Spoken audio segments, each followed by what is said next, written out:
خوش نصیب لوگ وہ جن کو نصیب ہو صحبت اللہ۔ راہ ولی میں وہ تاثیر دیکھی، بدلتی ہزاروں کی تقدیر دیکھی۔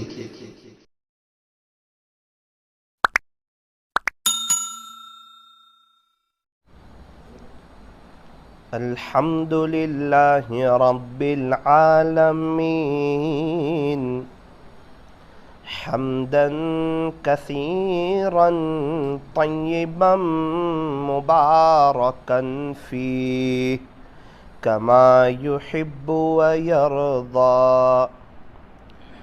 اشہد ان لا الہ الا اللہ وحدہ لا شریک لہ فی الخلق والامر، واشہد ان سیدنا وسندنا وحبیبنا وشفیعنا وخلیلنا ومولانا محمدا عبدہ ورسولہ المبعوث إلى الأسود والأحمر المنعوت بشرح الصدر ورفع الذكر، صلى الله عليه وعلى آله وأصحابه الذين هم خلاصة العرب العرباء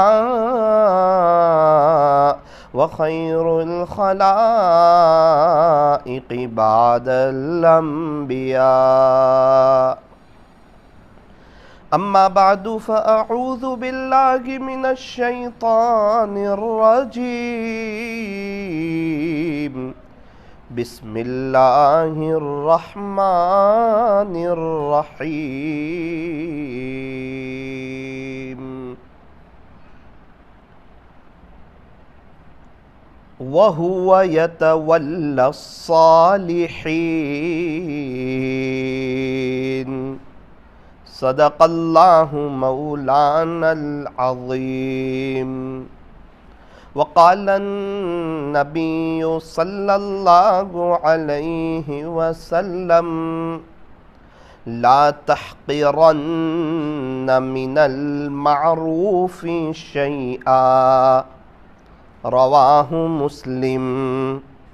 وقال علیہ الصلاة والسلام الدعاء سلاح المؤمن۔ وقال علیہ الصلاة والسلام الدین یسر، وصدق رسوله النبي الكريم، ونحن على ذلك لمن الشاهدين والشاكرين، والحمد لله رب العالمين۔ جو کرتا ہے تو چھپ کے اہل جہاں سے، کوئی دیکھتا ہے تجھے آسمان سے۔ مٹ جائے گناہوں کا تصور اس جہاں سے، اگر یہ یقین ہو جائے کہ خدا دیکھ رہا ہے، اگر یہ یقین ہو جائے کہ خدا دیکھ رہا ہے، کر لے توبہ ابھی بھی وقت ہے، پھر یہ نہ کہنا کہ حساب بہت سخت ہے۔ محبت سے درود شریف پڑھ لیجئے۔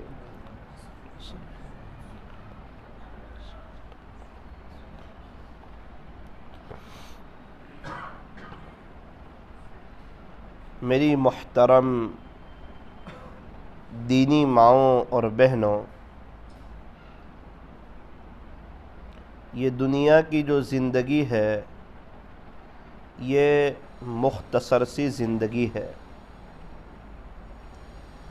اور آخرت کی جو زندگی ہے وہ لامحدود زندگی ہے، کبھی نہ ختم ہونے والی، کبھی نہ فنا ہونے والی، ہمیشہ ہمیش کی لائف۔ فرمایا وہ آخرت کی زندگی ہے۔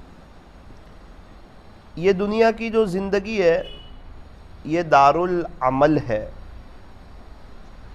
اور آخرت جو ہے وہ دارالجزا ہے۔ دنیا عمل کی جگہ اور آخرت بدلے کی جگہ، دنیا ایگزام کی جگہ اور آخرت ریزلٹ کے ملنے کی جگہ۔ اور زندگی کتنی ہے؟ فرمایا بہت مختصر، اس میں سے بھی ایک بڑا حصہ تو ختم ہو گیا۔ کسی کو 25 سال ہو گئے، کسی کے 30 سال ہو گئے، کسی کے 40 سال ہو گئے، کسی کے 50 سال ہو گئے۔ آگے کتنا باقی ہے؟ فرمایا وہ تو کچھ معلوم نہیں۔ ڈیٹ آف برتھ تو معلوم ہے، ڈیٹ کا وقت کسی کو معلوم نہیں۔ مجھے کوئی پوچھے مولانا صاحب آپ کی پیدائش، تو میں بتاؤں گا 91 میں۔ آپ میں سے کسی کو پوچھے، کوئی کہے گا 85، 80، 95۔ اچھا، کوئی مجھے کہے مولانا صاحب ڈیٹ کا وقت، آپ کا انتقال کب ہوگا، وہ تو مجھے معلوم نہیں ہے۔ یہ معلوم ہے کہ ہوگا ضرور۔ آج زمین کے اوپر ہوں، عنقریب زمین کے نیچے ہوں گا۔ یہ دنیا میں صحابہ بھی مسافر تھے، آئے چلے گئے، تابعین بھی مسافر تھے، آئے چلے گئے، تبع تابعین بھی مسافر تھے، آئے چلے گئے، ہمارے پردادا بھی مسافر تھے، آئے چلے گئے، ہمارے نانا بھی مسافر تھے، آئے چلے گئے، میں اور آپ بھی مسافر ہے، ہمارے بچے بھی مسافر ہے، ہماری فیملی بھی مسافر ہے، بیجاپور میں رہنے والا ہر کوئی مسافر ہے۔ آج زمین کے اوپر ہے، انشاءاللہ عنقریب زمین کے نیچے ہوں گے۔ اور موت بڑی قیمتی چیز ہے، موت بڑی خوبصورت چیز ہے۔ اگر موت نہ آئے تو انسان حیران ہو جائے، پریشان ہو جائے۔ ایک شخص 150 سال کا ہو جائے، بیماریاں اس کو گھیر لے، بستر پر جکڑ جائے، ہر چیز کا محتاج ہو جائے، اور اس کے پر پوتے اس کی خدمت کرنے کے لیے تیار نہ ہو، تو انسان کیسا تڑپے گا؟ تو جب جس کا وقت آتا ہے اللہ تعالیٰ اس کو اٹھا لیتے ہیں۔ یوں فرمایا موت تو مومن کا تحفہ ہے، تحفۃ المؤمن الموت۔ فرمایا موت تو مومن کے لیے تحفہ ہے۔ تحفہ یہ نا اللہ سے ملاقات ہوگی، اس سے بڑا تحفہ کیا ہوگا؟ اب پیارے نبی کی زیارت ہوگی، اوہو اس سے بڑا تحفہ کیا ہوگا؟ صحابہ کا دیدار ہوگا، اس سے بڑا تحفہ کیا ہوگا؟ اگر نیک عمل کیے ہیں اور اپنے اللہ کو اور اپنے خالق کو اور اپنے مالک کو اور اپنے پالنہار کو راضی کیا ہے تو جنت اس کا ٹھکانہ ہوگا۔ ہمارے نبی علیہ السلام بھی جنت میں ہوں گے، اور جنت تو بڑی خوبصورت جگہ ہے، اللہ کا مہمان خانہ ہے جنت۔ انسان کا مہمان خانہ اس کی حیثیت کے مطابق ہوا کرتا ہے۔ مالدار شخص ہے، اس کا مہمان خانہ اور اچھا ہوگا۔ ایم ایل اے صاحب ہے، اس کا مہمان خانہ اور اچھا ہوگا۔ پردھان ہے، اس کا مہمان خانہ اور اچھا ہوگا۔ وزیر اعظم ہے اس کا مہمان کھانا اور اچھا ہوگا، کسی علاقے کا بادشاہ ہے اس کا مہمان کھانا اس اعتبار سے ہوگا. تو جنت تو اللہ کا مہمان کھانا ہے، تو جنت کتنی خوبصورت ہوگی. دنیا میں جو بھی چیز ہے نا اس کی خوبصورتی بڑھتی نہیں ہے، اس کی خوبصورتی بڑھتی نہیں ہے. جیسے کشمیر خوبصورت جگہ ہے، پہلی مرتبہ ہم نے جا کے دیکھا تو بڑا خوبصورت ہے، دوسری مرتبہ جا کے دیکھا تو بھی خوبصورت ہے. خوبصورتی وہی ہے، بڑھتی نہیں ہے، جو ہے وہ ہے. تیسری مرتبہ دیکھا تو ہاں وہی خوبصورت ہے. ڈال لیک تو ڈال لیک ہے، بولے فلاں گارڈن تو فلاں گارڈن ہے. جنت میں ایسا نہیں ہوگا. جنت کی نعمتوں سے، جنت کی چیزوں سے انسان کا دل دھرائے گا نہیں، بھرے گا نہیں. اس کی وجہ یہ ہے کہ جنت کی خوبصورتی بار بار بڑھتی رہتی ہے، بڑھتی رہتی ہے، بڑھتی رہتی ہے. جنت کی خوبصورتی میں اضافہ ہوتا رہتا ہے. اور مہمان کھانا کس کا ہے؟ تو کہا اللہ کا مہمان کھانا ہے. ایک وقت ایسا ہوگا کہ انسان کا جنت میں دھیان نہیں لگے گا، جنت کو بھول جائے گا. وہ جنت میں رہ کر جنت کو بھولنا یہ کوئی آسان چیز نہیں ہے، لیکن ایک موقع ایسا بھی آئے گا انسان جنت کو بھولے گا. وہ موقع کون سا ہوگا؟ جب پیارے اللہ کا دیدار ہوگا. اللہ مجھے اور آپ کو نصیب فرمائے، بار بار نصیب فرمائے.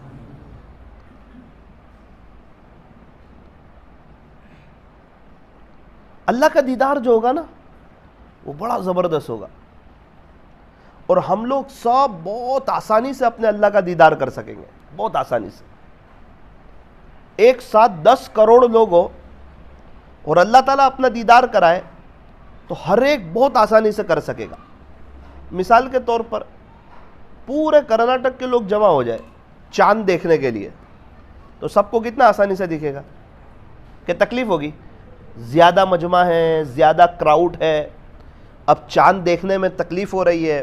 فرمایا نا نا نا نا، چاند دیکھنے میں کوئی تکلیف نہیں ہوتی. پوری دنیا جمع ہو جائے، دنیا سے جتنے لوگ چلے گئے وہ سب لوگ جمع ہو جائے، چاند دیکھنے میں کوئی تکلیف نہیں ہونے والی، چاند دیکھنے میں کوئی دقت نہیں ہونے والی. تو جس طرح چاند کی زیارت سارے لوگ جمع ہو کے، اکٹھا ہو کے بعافیت بآسانی کر سکتے ہیں، میری دینی ماؤں بہنوں بالکل اسی طرح ہم اپنے اللہ کی زیارت ایک دم آسانی سے کریں گے. اللہ کریں کہ دنیا میں ہم اپنی نظر کی حفاظت کریں. اللہ کو دیکھنا ہے، بد نظری بھی کرنی ہے. اللہ کو دیکھنا ہے، موبائل میں غلط بھی دیکھنا ہے. پیارے نبی کی خواب میں زیارت کرنی ہے اور آنکھوں کی سڑکوں پر حفاظت بھی نہیں کرنی. تو یہ تو بات کچھ اور ہے، سوچ کچھ اور ہے. میں کہتا ہوں کہ مجھے سانپ سے ڈر لگتا ہے. انسان کو فطری خوف ہوتا ہے، یہ اللہ کے خوف کے منافی نہیں. سانپ کا خوف فطری خوف ہوتا ہے. وہ جب جادوگروں نے سانپ چھوڑے تھے نا تو موسیٰ علیہ السلام بھی ڈرے تھے. اللہ نے کہا تھا قلنا لا تخف. تو یہ فطری خوف ہے. شیر کا ڈر ہوتا ہے، یہ کیا چیز ہے؟ ایک فطری خوف ہے. آگ جل رہی ہو اس میں انسان جانے سے ڈرتا ہے. کیوں؟ اس کو اپنی جان پیاری ہے، اپنی زندگی پیاری ہے، اور اگر چلا گیا تو خودکشی میں شمار ہوگا اور خدا کے دربار میں مجرم شمار ہوگا. اللہ تعالیٰ نے عقل دی تھی نا، اللہ تعالیٰ نے دماغ دیا تھا. جب کوئی وضو کے وقت ضرورت سے زیادہ پانی استعمال کرے گا اس کو خدا کے دربار میں جواب دینا ہوگا. وضو کے وقت اگر سمندر کے کنارے وضو کرتا ہے اور وہاں بھی اگر ضرورت سے زیادہ پانی استعمال کیا تو ہر قطرے کا حساب دینا ہوگا. امانت ہے وہ پانی. ہمارے پاس اپنا جو پیسہ ہے وہ بھی امانت ہے. کوئی کہے نا نا نا یہ تو میرا ہے، ارے اللہ کی امانت ہے. مولانا صاحب میرا ہے. اگر وہ اپنے پیسوں میں سے 10 روپئے اگر سمندر میں پھینک دے گا تو خدا کے دربار میں بڑا مجرم شمار ہوگا. مجرم کیوں شمار ہوگا؟ تیرا نہیں، اللہ کی امانت. تجھے اللہ تعالیٰ نے اس لیے نہیں دیا تھا کہ تو اس کو سمندر میں پھینک دے. ہمارے بچے یہ اللہ تعالیٰ کی امانت ہے ہمارے پاس. قیامت کے دن پوچھ ہوگی کہ آپ کو بچے دیے تھے، چھوٹے تھے، یہ نیک بن سکتے تھے، دیندار بن سکتے تھے، اللہ کے ولی بن سکتے تھے، تو آپ نے ان کی تربیت میں کیا کردار ادا کیا؟ آپ نے دنیا کی تعلیم کو اہمیت دی تھی، وہ تو ابھی سب ختم ہو گئی، دنیا میں ہی رہ گئی. اب یہ ہمیشہ ہمیشہ کی لائف ہے، یا تم نے آخرت کی تعلیم کو ترجیح دی؟ اس وقت خدا کے دربار میں جواب دینا ہارڈ ہو جائے گا. اب کے بچے چھوٹے تھے تو اس وقت آپ نے انہیں اسلامی لباس پہنایا تھا کہ نہیں؟ اس وقت سے ان کو ٹوپی کی عادت ڈالی تھی یا نہیں؟ اس وقت آپ نے ان کو اللہ والوں کے واقعات سنائے تھے یا نہیں؟ تاکہ بچے کے دل کا بھی یہ جذبہ ہو کہ انشاءاللہ میں بھی بڑا ہو کہ اللہ کا ولی بنوں گا، اللہ کا عاشق بنوں گا میں بھی انشاءاللہ. کچھ بچے ایسے ہیں جب ماں باپ ایسا ماحول فراہم کرتے ہیں، ماں باپ کی سوچ آخرت کی ہوتی ہے، ماں باپ کو اپنی موت یاد ہوتی ہے، ماں باپ کو اپنی قبر یاد ہوتی ہے، دنیا سے جانا یاد ہوتا ہے، اور ماں باپ کو معلوم ہوتا ہے کہ میرا بچہ حافظ ہوگا نا، اللہ مجھے جنت میں تاج پہنائیں گے جو سورج سے زیادہ چمکدار ہوگا، سورج سے زیادہ روشن ہوگا، چاند سے زیادہ خوبصورت ہوگا. اور اس وقت حافظ قرآن کے والد صاحب کی اور والدہ کی اللہ کے دربار میں ایک بڑی شان ہوگی، اور عجیب و غریب اکرام کیا جائے گا اور احترام کیا جائے گا جس کو الفاظ میں بیان نہیں کیا جا سکتا. دوسرے لوگ جب دیکھیں گے تو وہ تعجب میں رہ جائیں گے، دیکھتے ہی رہ جائیں گے، او ہو یہ تو ہمارے علاقے کے تھے، یہ تو ہمارے گاؤں کے رہنے والے تھے اور سیدھے سادے لگتے تھے، ان کا اتنا اکرام کس چیز پر ہو رہا ہے؟ کہ انہوں نے اپنے بیٹے کو حافظ قرآن بنایا تھا، اس پر ان کا اتنا اکرام ہو رہا ہے.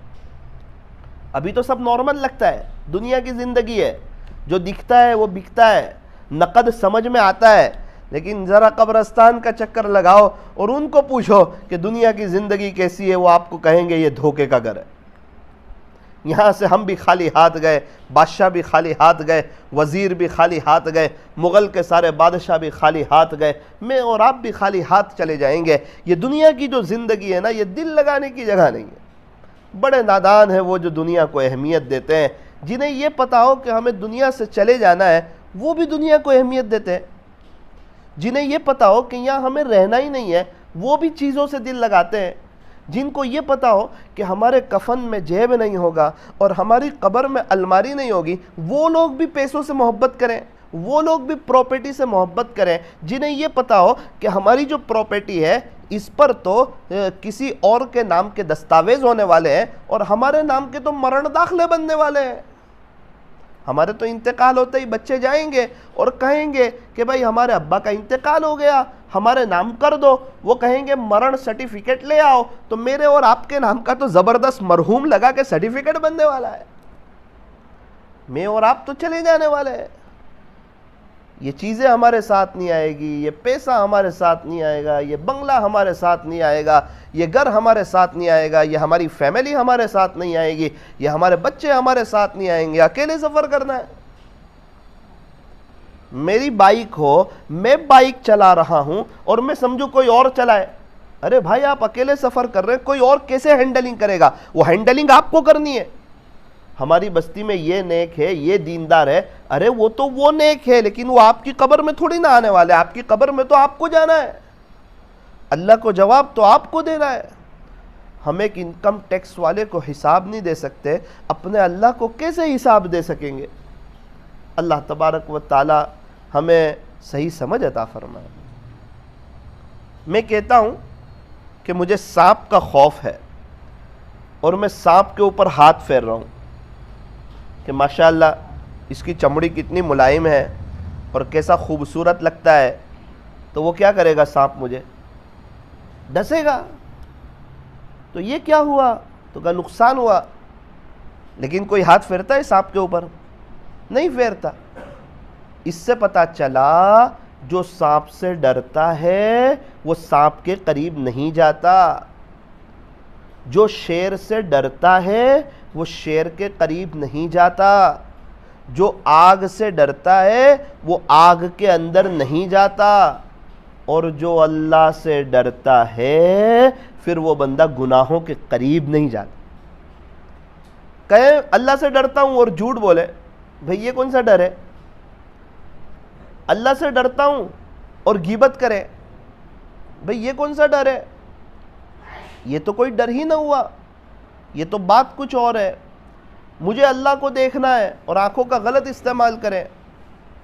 یوں فرمایا جو شخص بد نظری سے بچتا ہے اللہ تعالیٰ اسے ایمان کی حلاوت نصیب فرماتے ہیں۔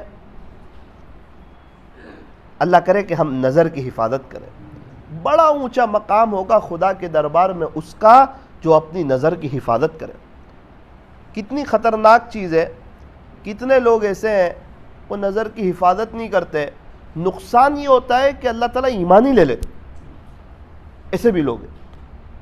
اتنا سنگین گناہ ہے خدا کے دربار میں، ہم اس کو بڑا نارمل سمجھتے ہیں۔ اللہ تعالیٰ نے مردوں کو حکم دیا نماز قائم کرو، عورتیں بھی آ گئی، سچ بولو، عورتیں بھی آ گئی، زکوٰۃ ادا کرو، مستورات بھی آ گئی، الگ سے نہیں، اے مردو تم لوگ زکوٰۃ ادا کرو، اے مستورات تم لوگ زکوٰۃ ادا کرو۔ ایک بات بتائی سارے داخل ہے، نظر کی جب باری آئی نا اللہ تعالیٰ نے دونوں کو الگ الگ بیان فرمایا۔ اللہ کا قرآن کہتا ہے قُلْ لِلْمُؤْمِنِينَ، پیارے نبی جی ایمان والے مردوں سے کہہ دیجئے یغضوا من ابصارہم، اپنی نظریں نیچی رکھیں، ویحفظوا فروجہم، اور اپنی شرمگاہوں کی حفاظت کریں۔ قرآن میں اتنا صاف اللہ تعالیٰ فرما رہے ہیں، یہ اللہ کا ارشاد ہے۔ قرآن کریم یہ اللہ کی کتاب ہے، سچی کتاب ہے۔ ذالک الکتاب لا ریب فیہ، یہ ایسی سچی کتاب ہے جس میں شک کی کوئی گنجائش ہی نہیں۔ فرمایا قرآن کریم ایک دم سچی کتاب ہے، اللہ کی باتیں ایک دم سچی، اللہ کے وعدے ایک دم سچے، وعد اللہ حقا ومن اصدق من اللہ قیلا، اور اللہ کی باتیں بدلتی نہیں۔ اللہ کا قرآن کہتا ہے لا تبدیل لکلمات اللہ، اللہ کی باتیں تو بدلتی نہیں، اور اللہ تعالی ہمیں دیکھتے ہیں، ہمیں جانتے ہیں۔ فرمایا واللہ خبیر بما تعملون، اے لوگو تم جو بھی عمل کرتے ہو اللہ تعالیٰ پوری طرح باخبر ہے۔ اے لوگو تم جو بھی عمل کرتے ہو نا اللہ تعالیٰ پوری طرح باخبر ہے، اللہ تعالیٰ کو سب معلوم ہے۔ اللہ تعالیٰ قرآن کریم میں، آپ مجھے دیکھیں، اللہ تعالیٰ قرآن کریم میں ارشاد فرماتے ہیں یعلم خائنۃ الاعین، اللہ تعالیٰ تو آنکھوں کی چوری کو بھی جانتے ہیں۔ اللہ اکبر، صاف ارشاد قرآن۔ تم کیا دیکھتے ہو وہ نہیں، تم جو آنکھوں سے ترچھی نگاہوں سے دیکھتے ہو نا وہ بھی تیرا اللہ جانتا ہے۔ تم تنہائی میں موبائل کے ساتھ کیسے ہو، تم سڑکوں پر کیسے ہو، تم بازاروں میں کیسے ہو، تم تفریحی جگہوں پر کیسے ہو، تمہاری سوچ کیا ہے، تم گناہوں سے بچنا چاہتے یا نہیں چاہتے، تمہیں اپنے اللہ کا دیدار کرنا ہے یا نہیں کرنا ہے، تمہیں اپنی موت یاد ہے یا نہیں یاد ہے، یا تم سوچتے ہو اللہ تعالیٰ تو کہتے رہتے ہیں لیکن مجھے تو بد نظری کرنی ہے، دیکھا جائے گا خدا کے دربار میں۔ یہ جرت کو بھی اللہ جانتا ہے، اللہ کے سامنے کھڑے ہونا ہے۔ فرمایا یعلم خائنۃ الاعین، تیرا اللہ تو آنکھوں کی چوری کو بھی جانتا ہے، وما تخفی الصدور، تم اپنے سینوں میں کیا بھید چھپائے ہوئے ہو اللہ وہ بھی جانتا ہے۔ کون ہے جو اللہ کا ولی بننا چاہتا ہے اسے بھی جانتا ہے، کون ہے جو گناہوں سے بچنا چاہ رہا ہے بچ نہیں پاتا اور اس کا دل ٹوٹا ہوا ہے اسے بھی اللہ جانتا ہے۔ کتنے لوگ ہیں تقوی چاہتے ہیں لیکن وہ 2 رکعت صلاۃ الحاجت پڑھ کے تقوی مانگتے نہیں، چاہتے تو ہیں لیکن مانگتے نہیں۔ اس کی کوشش نہیں کرتے. حالانکہ شادی ہوتی ہے تو دعا بھی کرتے ہیں, کوشش بھی کرتے ہیں, گھر بھی بناتے ہیں, کپڑے بھی خریدتے ہیں, کنکوتری بھی چھپاتے ہیں, کھانا بھی کرتے ہیں, مہمانوں کا پورا انتظام بھی کرتے ہیں, اپنے بس کی پوری محنت کرتے ہیں, تب جا کے ان کی شادی کامیاب ہوتی ہے. تو اللہ کے ولی بندہ ہے, لیکن اوپر اس کی پوری محنت نہیں کہ مجھے گناہوں سے بچنا ہے, مجھے نماز اچھی طرح پڑھنی ہے, مجھے کوالٹی والی پڑھنی ہے, میں جو بھی عمل کروں مجھے ایسا کرنا ہے کہ خدا کے دربار میں کام آ جائے, اللہ کے دربار میں پسند آ جائے, میرا اللہ مجھ سے خوش ہو جائے. پتہ نہیں کون سا عمل اللہ کو پسند آ جائے. وہ بڑا خالق ہے, وہ بڑا مالک ہے. اللہ تعالیٰ بڑے باریک بھی ہیں, ہمیں اندر تک جانتے ہیں. جس کی سوچ نیک بننے کی ہے, جس کی سوچ اپنی فیملی کو نیک بنانے کی ہے, جن کی سوچ اپنے گھر میں اللہ کے دین کو قائم کرنے کی ہے, وہ اس عاجز کی ایک بات یاد رکھنا, اس کا مستقبل روشن ہونے والا ہے اور اس کی زندگی میں بہاریں آنے والی ہے. طلب سچی ہو. شادی کی تاریخ لی ہے, اب طلب سچی ہے, پوری محنت ہے. گھر میں دینداری والا ماحول قائم کرنا ہے, صرف طلب ہے, محنت نہیں ہے. فرمایا نہیں ہوگا. شادی کی تاریخ میں صرف طلب نہیں, پوری محنت.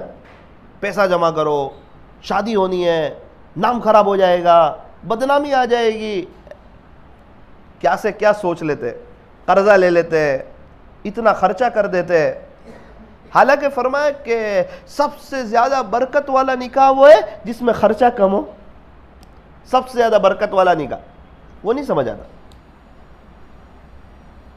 اس نے اتنا روپیہ خرچ کیا, میں اتنے روپے خرچ کروں گا. شادی کے وقت نام ہو جائے, نام ہو جائے گا, 2 مہینے بعد فون آئے گا بیٹی کا, امی سسرال میں بہت تکلیف ہے. اس وقت جہاں نام کیا تھا نا, وہ کوئی ساتھ دینے نہیں آئے گا. ماں باپ کی راتوں کی نیندیں اڑے گی. پوری زندگی تڑپ کر, بے چینی کے ساتھ, حالات کے ساتھ گزرے گی. کیا ہوا؟ شادی کے موقع پہ سب کا خیال رکھا تھا, گھر کی کام والی تک کا خیال رکھا تھا, صرف اپنے رب کو بھلا دیا تھا. نبی کے طریقوں کا جنازہ نکال دیا تھا, صرف نام کی پڑی تھی. 2 مہینے تو نہیں پتا چلے گا, 2 مہینے کے بعد وہ ایسا درد سر بنے گا کہ نانی دادی یاد آ جائے گی. زندگی گزارنا مشکل ہو جائے گا. اس کے لیے جو نوجوان لڑکے اور لڑکیاں اس عاجز کی جو بات سن رہی ہے, یہ عاجز ان سے کہنا چاہتا ہے, آپ خود اپنے امی ابا سے, اپنے گھر والوں سے, اپنے خاندان والوں سے یہ بات رکھو کہ دیکھو میں بہت سادگی میں نکاح کرنا چاہتا ہوں, میں بہت سادگی میں شادی کرنا چاہتا ہوں, میں قرض نہیں لینا چاہتا, میں فضول خرچی نہیں کرنا چاہتا, میں اللہ کو ناراض نہیں کرنا چاہتا. مجھے یہ 2 مہینے کی فکر نہیں ہے, مجھے میری آنے والی نسلوں کی فکر ہے. میں چاہتا ہوں کہ اللہ تعالیٰ آگے جو مجھے زندگی عطا فرمائے, 50 سالہ 60 سالہ, وہ بہت عافیت کے ساتھ, بڑی محبت کے ساتھ گزرے. جو نوجوان مرد ہو یا عورت ہو اپنے جذبات پر قابو رکھتے ہیں اور اپنے دوستوں کی اور اپنی سہیلیوں کی بات میں نہیں آتے, گناہوں سے بچتے ہیں, نامحرموں سے بچتے ہیں, یاد رکھنا شادی کے بعد ہر رات پہلی رات لگے گی اور ہر دن پہلا دن لگے گا. مزہ آ جائے گی موت تک. اور اگر شادی پہلے نامحرموں کو دیکھتے رہیں اور بات چیت کرتے رہیں, چاہے جس سے منگنی ہوئی ہو نا وہ بھی نامحرم ہے, جس سے انگیجمنٹ ہوئی ہو وہ بھی نامحرم ہے. پہلی مرتبہ منگنی کے وقت ایک نظر دیکھ لیا, وہ ہو گیا. اب شادی تک دیکھ نہیں سکتے, شادی تک بات نہیں کر سکتے. شادی سے پہلے اس کو دیکھنا بھی حرام اور اس سے بات کرنا بھی حرام. کہیں کہ یہ تو میری بیوی ہے, بیوی بنی نہیں ہے, ہونے والی بیوی ہے, اس سے تو بات کرنا حرام. ابھی شادی نہیں ہوئی ہے, اور اس کی جو ماں ہے تیری ہونے والی ساس ہے, اس سے بھی بات کرنا حرام. وہ تیری ساس بنی نہیں ہے, ابھی نکاح نہیں ہوا ہے. لیکن کون سمجھتا ہے شریعت کو؟ وہ تو سمجھتے ہیں بس منگنی ہوئی, ہماری ہو گئی, بات چیت شروع کر دی, 2 مہینے کے بعد لڑائی شروع ہو گئی, میاں بیوی کی زندگیاں تلخیوں کا شکار ہو گئی. بچے بھی یہی دیکھتے ہیں کہ امی بھی لڑ رہے ہیں, ابو بھی لڑ رہے ہیں. آپ بتاؤ مجھے اس گھر میں کیا دینی ماحول قائم ہوگا؟ 4 سال کی خوشی کے لیے آگے کے 40 50 سال 60 سال کی خوشیوں پر آگ لگا دیتے. مجھے وہ نوجوان بھی ملتے ہیں جنہوں نے شادی سے پہلے بات کی تھی, پورے حالات میں، تکلیف میں، بے چینی میں. اب ان کو اچھا نہیں لگ رہا ہے ان کی فیملی کے ساتھ. شوہر کو بیوی سمجھ نہیں آ رہی، بیوی کو شوہر سمجھ نہیں آ رہا، اچھا نہیں لگ رہا ہے. زندگی تلخیوں کا شکار ہے. اور اب یہ اس کو لے کر چلیں گے موت تک. کچھ لوگ ایسے بھی آتے ہیں، مولانا صاحب اللہ کا شکر ہے، اللہ کا احسان ہے، ہم نے اپنی نظر کی حفاظت کی. جس سے منگنی ہوئی تھی اس سے بھی ہم نے بات نہیں کی. ہمیں اللہ یاد تھا، ہمیں شریعت یاد تھی، آگے کی زندگی یاد تھی. اب کیسا لگتا ہے کہ او ہو جب باہر ہوتا ہوں جی چاہتا ہے جلدی گھر چلا جاؤں.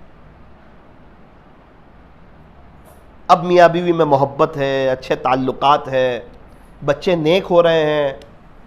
ہم سمجھتے ہیں کہ جو ہونا تھا وہ ہو گیا، بات کا کس نے دیکھا؟ نا نا نا نا، ہم بھول جاتے ہیں. نامہ اعمال میں سب لکھا ہوتا ہے، اللہ تعالیٰ کو سب معلوم ہے، اللہ تعالیٰ نہیں بھولتے.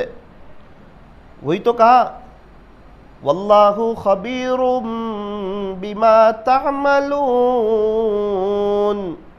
تم جو بھی کام کرتے ہو اللہ تعالیٰ پوری طرح باخبر ہے. سینوں کی باتوں کو جانتے ہیں، سوچ کو جانتے ہیں، جذبات کو جانتے ہیں، ارادوں کو جانتے ہیں، چاہتوں کو جانتے ہیں. انہ علیم بذات الصدور، تیرا اللہ تو سینوں کے بھیدوں کو بھی جانتا ہے. بہت بڑی بات ہے. سینوں کے بھید، ارادے، جذبے، یہ سب اللہ جانتا ہے.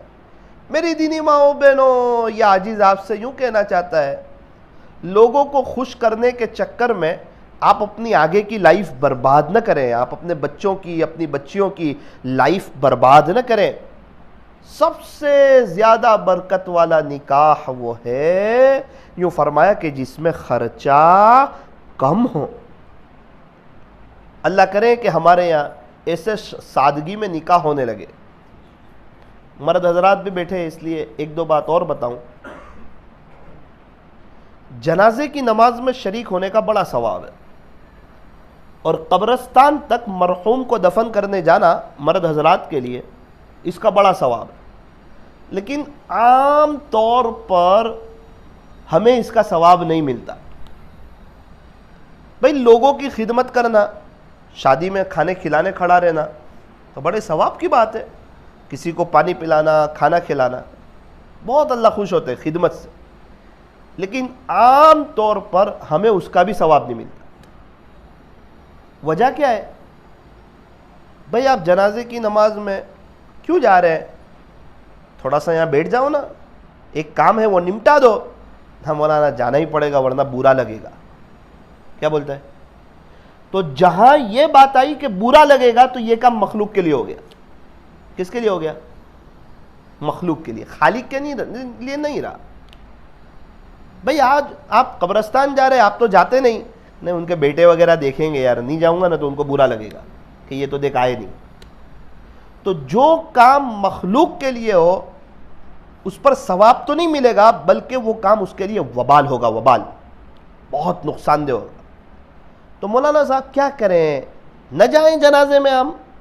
نہ مرد حضرات ہے، جانا ہے، چاہے آپ کے رشتہ دار ہے، لیکن سوچ یہ ہو کہ ایک اللہ کا بندہ ہے، ہمارا مسلمان بھائی ہے، ایمان والا ہے، ہمارا قریبی رشتہ دار ہے، تو میں اللہ کو راضی کرنے کے لیے جنازے کی نماز میں جاؤں، چاہے کوئی مجھے دیکھے نہ دیکھے. شادی میں کھلانے کھڑے ہو گئے، دوست لوگ کبھی مذاق بھی کرتے، بھائی تو کبھی کھڑا نہیں ہوتا، آج تو کھڑا ہو گیا کھلانے کے لیے، کیا بات ہے؟ وہ کہتا ہے یار چچا کے یہاں شادی ہے، برا لگے گا. جہاں یہ بات آئی برا لگے گا وہاں اللہ نہیں ملے گا. سوچ چینج کر دیجئے، نیت چینج کر دیجئے کہ نہ ہمارے چچا زاد بھائی ہے، ہمارے رشتہ دار ہے، انشاءاللہ میں کھلاؤں گا لوگوں کو، مجھے ثواب ملے گا خدا کے دربار میں. اب وہ شوق سے کھلائے گا، خوشی سے کھلائے گا. فرمایا ارحموا من فی الارض یرحمکم من فی السماء،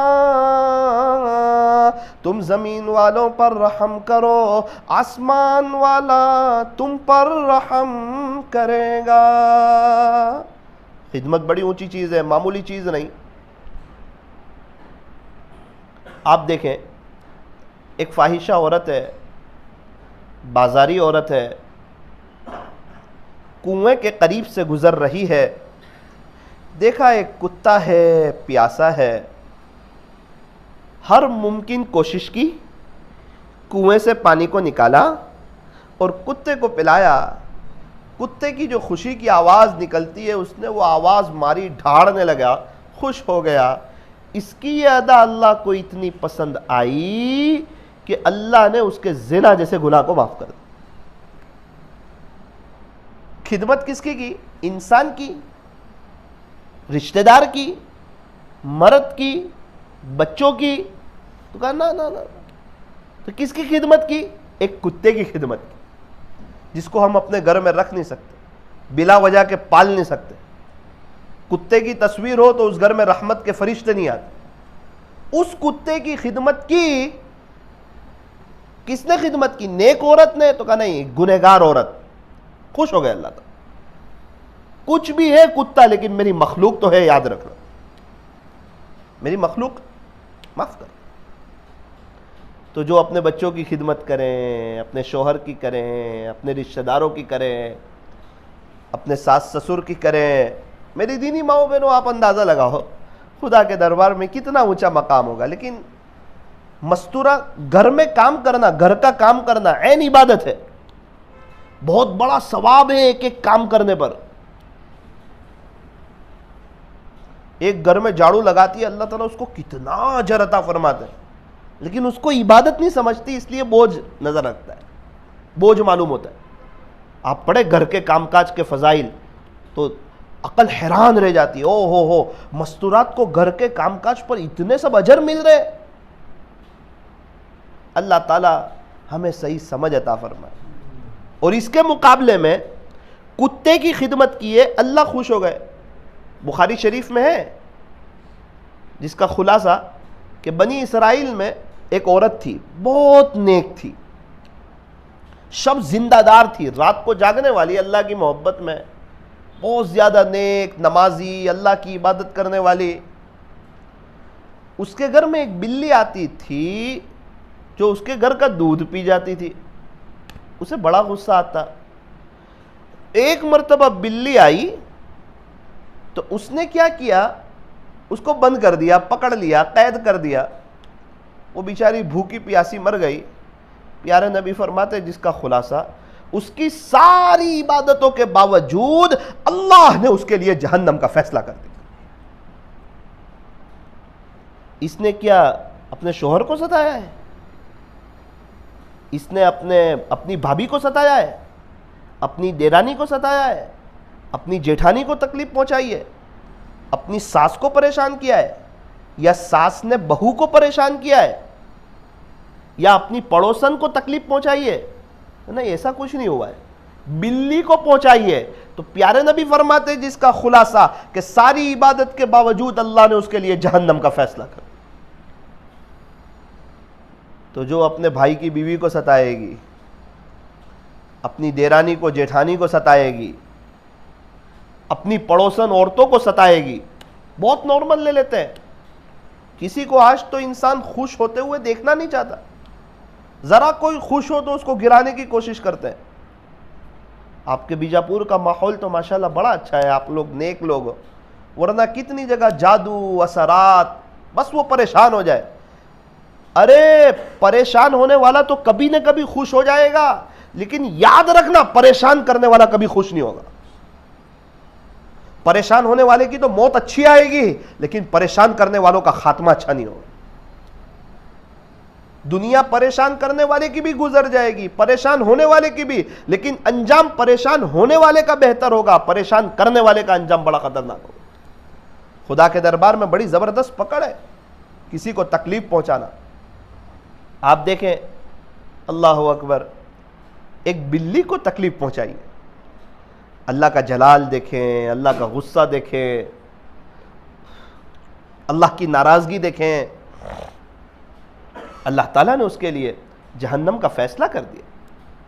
اس لیے میرے عزیزو، میری دینی ماؤں بہنوں، زندگی میں اس بات کو طے کرو کہ انشاءاللہ میں ایسی زندگی گزاروں گی کہ میری طرف سے کسی کو تکلیف نہ ہو. اچھی زندگی گزار کے دنیا سے چلے جاؤ, اللہ کو راضی کر کے دنیا سے چلے جاؤ, اللہ کو راضی کر کے دنیا سے چلے جاؤ. ہمارے یہاں نوساری میں ہیلپ گروپ چلتا ہے, غریبوں کی, یتیموں کی, بیواؤں کی, مسکینوں کی, پریشان حالوں کی مدد وغیرہ کی جاتی ہے.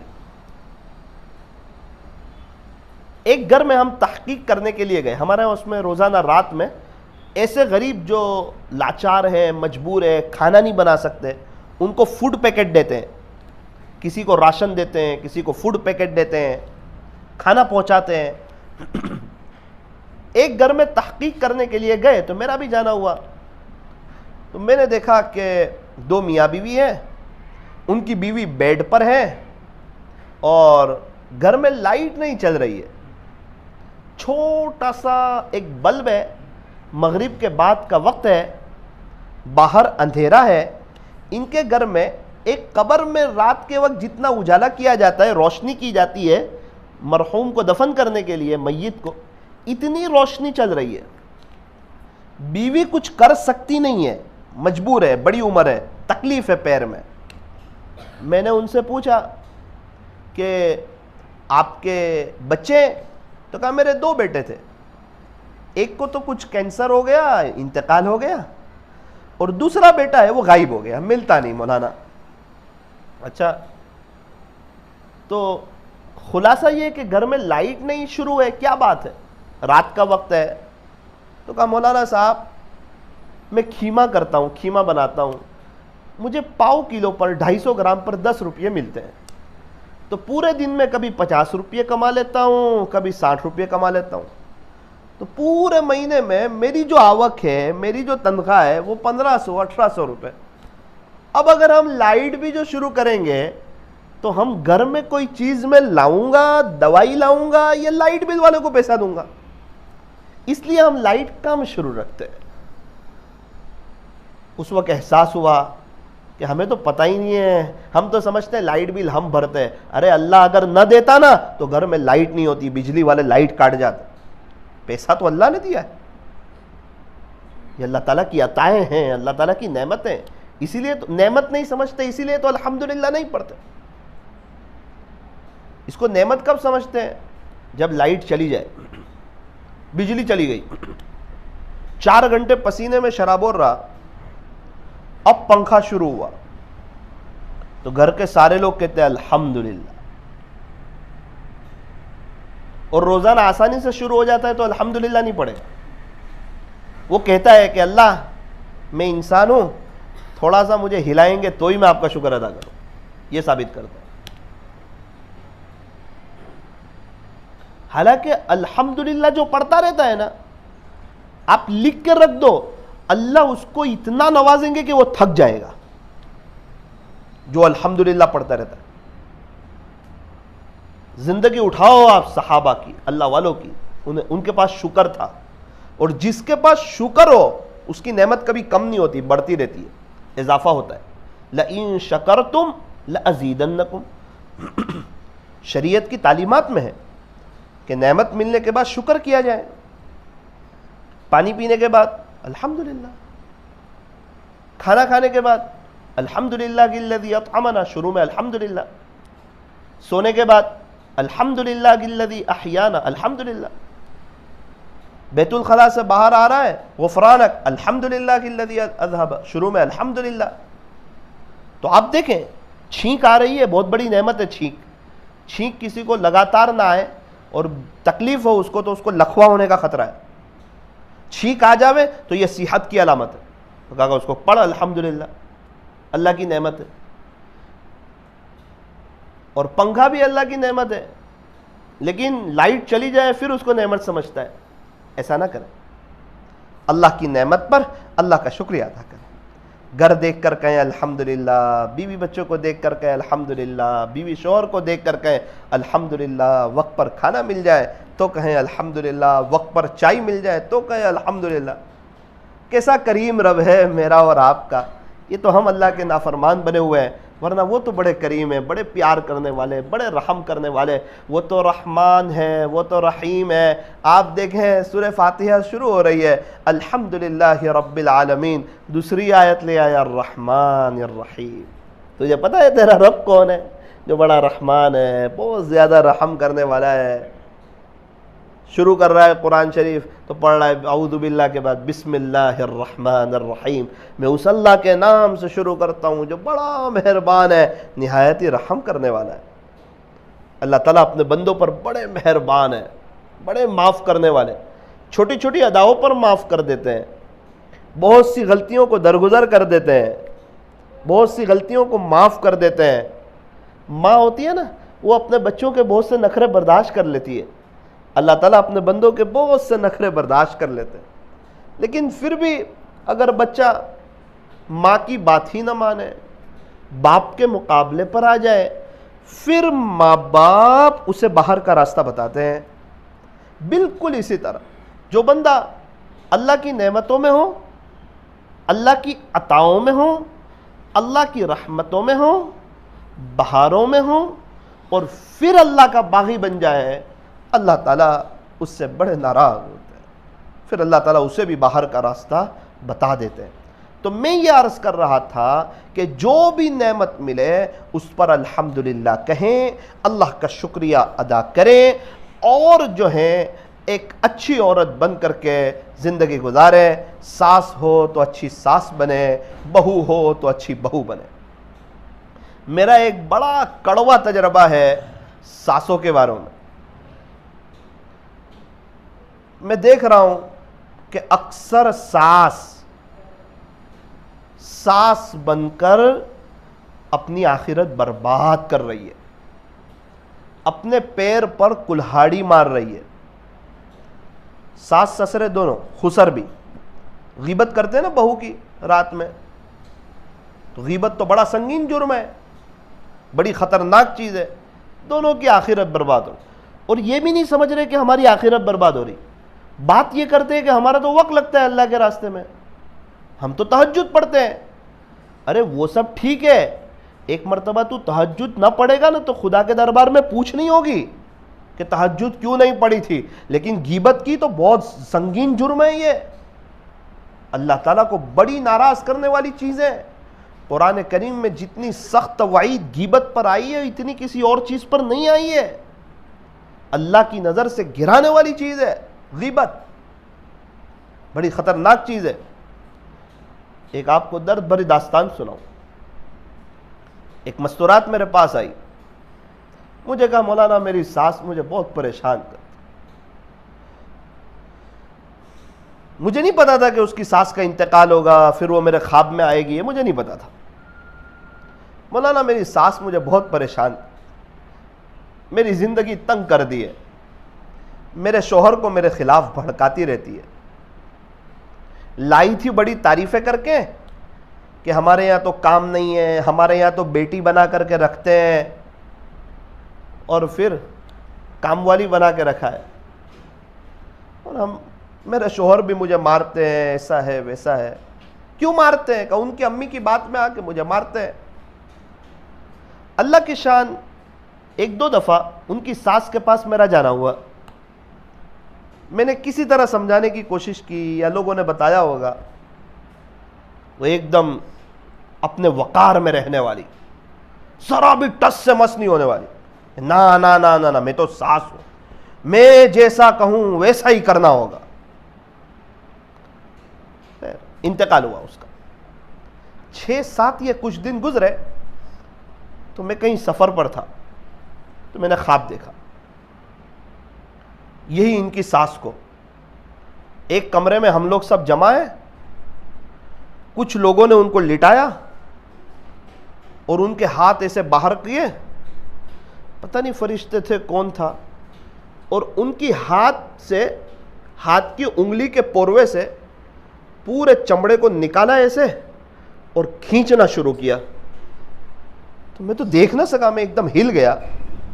میں نے سوچا کہ یہ ان کے ساتھ کیوں کیا جا رہا ہے؟